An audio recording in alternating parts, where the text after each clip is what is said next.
Nah, untuk materi koreksi dan rekonsiliasi fiskal badan, di mana di sini fungsinya untuk menyelaraskan laba komersial dengan ketentuan pajak.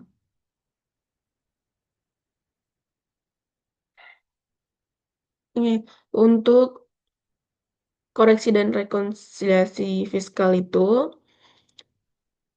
kita lihat untuk konsep dasarnya, ada perbedaan waktu dan perbedaan tetap, di mana untuk perbedaan waktu itu biasanya dalam tempo sementara. Perbedaan pengakuan penghasilan dan biayanya itu antara akuntansi komersial dan fiskal akan saling meniadakan di periode mendatang. Sedangkan untuk perbedaan tetap atau permanen, periode permanennya tidak akan kembali karena perbedaan tidak akan kembali karena aturan pajak berbeda dari standar akuntansi, tidak berdampak ke periode mendatangnya. Sedangkan untuk pengaruh pada koreksi fiskal diketahui penghasilan dan biaya, di mana penghasilan itu mencakup pendapatan dan keuntungan, kenaikan aktif atau penurunan kewajiban yang meningkatkan ekuitas, sedangkan untuk biaya, singkatnya itu adalah pengurang penghasilan yang menurunkan laba. Terbagi menjadi dua, yaitu pengeluaran kapital atau aktiva dan pengeluaran penghasilan atau beban periode. Dan biasanya biaya itu tidak semua dikurangkan pada pajak. Jadi perlu penyesuaian fiskalnya untuk menghitung penghasilan kena pajak yang benar.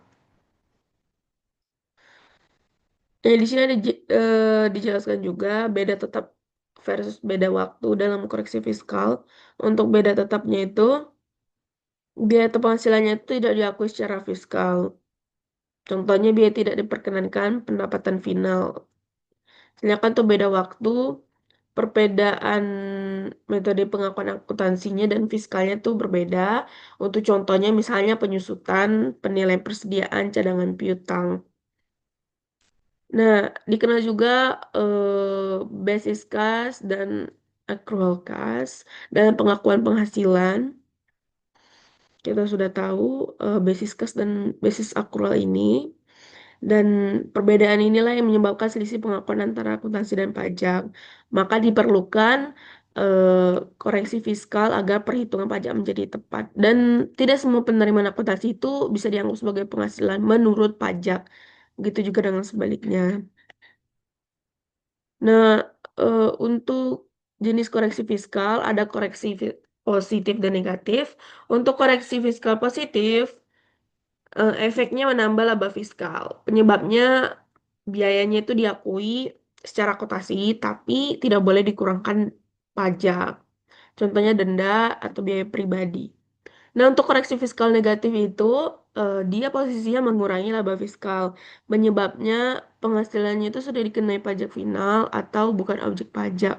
Contohnya bunga deposito, dividen dalam negeri, dan sebagainya.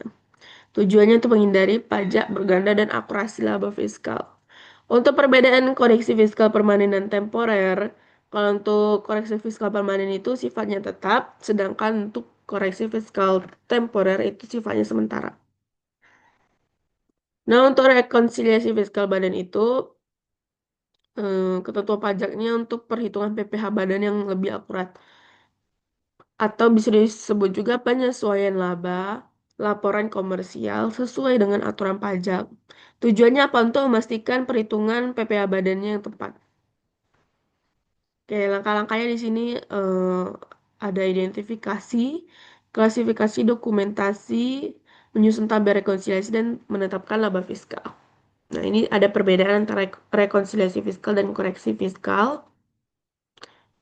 Untuk rekonsiliasi fiskal, kita lihat dulu di sini ada contohnya untuk koreksi fiskal. Penjualan rumah nanti akan dikurangi dengan penyewaan, dikurangi juga dengan bunga pinjaman dan dividen, maka didapat untuk total laba komersialnya 240 juta. Ini adalah jumlah seluruh penghasilan yang dilaporkan. Nih. Oke, untuk jenis biaya yang harus dikoreksi positif.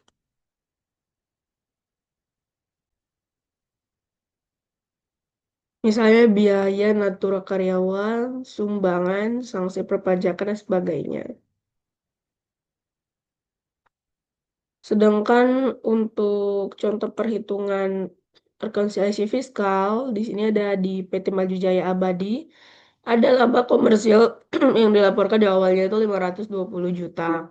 Sedangkan ada biaya sumbangan, penambahannya nggak boleh dikurangkan, senilai 10 juta. Kemudian ada biaya representasi 20 juta, pendapatan bunga deposito 15 juta. Ini 520 akan ditambahkan dengan 10 juta dan 20 juta. Kemudian nanti akan dikurangkan dengan 15 juta. Dan penyusutan fiskal 50 juta dan penyusutan akuntansi 60 juta. Untuk cadangan piutangnya akan ditambah 8 juta. Maka laba fiskal setelah penyusutannya 538 juta. Ini juga sama untuk perhitungan yang kedua untuk PT Sumber Makmur Sejahtera. Oke, dapat disimpulkan untuk koreksi fiskal itu menyesuaikan pendapatan dan biaya melalui koreksi positif dan negatif. Sedangkan rekonsiliasi fiskal itu mencocokkan laba akhir antara laporan komersial dan juga pajak. Tujuannya untuk memenuhi kewajiban pajak, meningkatkan akuntabilitas, dan menjaga integritas laporan. Praktik tepat juga mendukung prinsip good corporate governance. Cukup sekian presentasi yang bisa saya sampaikan. Terima kasih.